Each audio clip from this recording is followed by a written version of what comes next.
The moment you choose to defend yourself, you've already lost the war. We've been lied to, told that the loudest voice wins, but every time you react, you're just handing your remote control to someone else.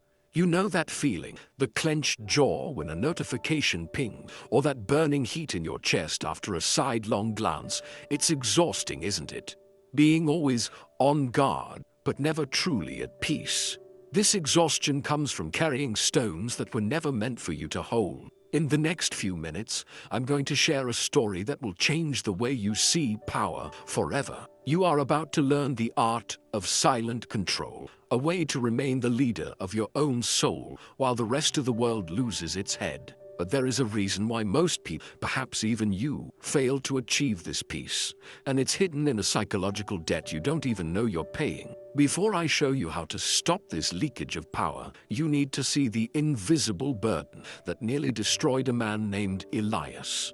A burden that might be sitting on your shoulders right now without you realizing it. Elias sat in the flickering glow of his monitor, his jaw clenched so tight it sent a dull ache through his temple. Every chime of a notification felt like a needle pricking his skin, a digital summons to a war he never chose.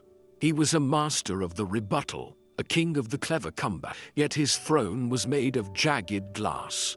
Unknowingly, Elias was carrying a mountain of stones that were not his, letting the world bleed his soul dry through 1,000 tiny cuts. He felt the phantom vibration of his phone, even in silence, his heart racing like a drum in a marathon with no finish line. Have you ever felt that same tightening in your throat when someone challenges your worth? You win the point, you land the final word, and yet the cold silence that follows feels like a prison. Like Elias, you've mistaken reactivity for strength, unaware that this victory is actually a rusted chain forged from the need to be right. By the time the sun dipped below the horizon, Elias was a hollow shell, victorious in arguments, but defeated in spirit. He was a puppet, and every person with a grievance held the strings of his stability. He was desperate for an edge, a way to win the game of life without drowning, but the very strength he relied on was the anchor dragging him into the depths.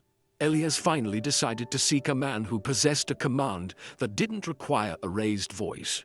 But what he found at the top of that mountain wasn't a weapon. It was a test so simple it seemed impossible, and the secret to why your own brush strokes in life are so messy is waiting in the silence of that dojo. Elias arrived at the mountain dojo with his heart thumping like a trapped bird against his ribs. He expected a drill sergeant of the soul, ready to bark orders or teach him secret strategies to crush his rivals. Instead, he found Master Kaito, a man who moved with the unhurried grace of falling snow. The air smelled of old wood and ink, a scent that felt like a quiet rebuke to the digital chaos Elias had left behind. "I'm here to find my edge," Elias blurted out, but the silence that followed was thick and heavy. Without a word, Kaito handed him a bamboo brush and a single pristine sheet of paper. He didn't give instructions or hacks.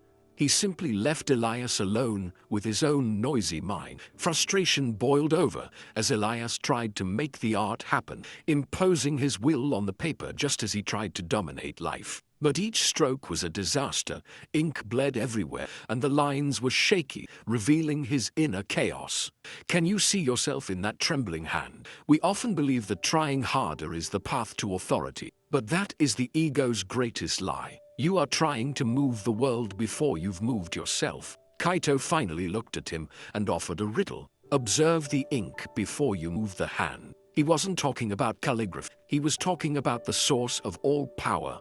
But as Kaito reached for a wobbly, three-legged stool, Elias was about to realize that his edge wasn't a weapon at all. It was something far more delicate, a test that would reveal exactly why his life feels like it's constantly spilling out of control. Kaito carefully lifted a ceramic bowl, filled to the very brim with dark, viscous ink, and placed it upon a wobbly, three-legged stool. "This is your mind," he whispered. "One reactive thought, and the shadow will spill and stain everything you've ever built." For the next hour, Elias was forced to sit perfectly still while Kaito manufactured a symphony of jarring chaos, dragging heavy logs across the stone and shouting sudden command. Every time Elias flinched at the noise, a microscopic vibration traveled through the floor and straight into the heart of the bowl, causing the ink to ripple and threaten a flood. Most people spend their lives blaming the person who dropped the log or the boss who sent the email. But Kaito's lesson was a piece of rare, ancient wisdom. The noise only has power if you provide the medium. If the vessel is steady, a pebble doesn't cause a flood. It just sinks. When a loud crash finally made Elias's heart leap, a thick bead of ink escaped and stained his knuckles, a cold, sticky reminder of his failure. He realized that the external provocation was gone in a second, but the stain on his character remained. He was carrying the weight of a mess he created by reacting to things that didn't belong to him. But how do you stop the trembling when the world refuses to be quiet? The answer lies in a secret shift of the internal stool that Elias was about to discover. A shift that determines whether you are a victim of the storm or the king of the calm. The noise was still there, the crashing logs, the sweeping, the insults, but something in Elias had finally clicked. He stopped trying to block the sound and started letting it pass through him like wind through the needles of a pine. His muscles, once coiled like overwound springs, began to melt, surrendering their grip on the perceived threat.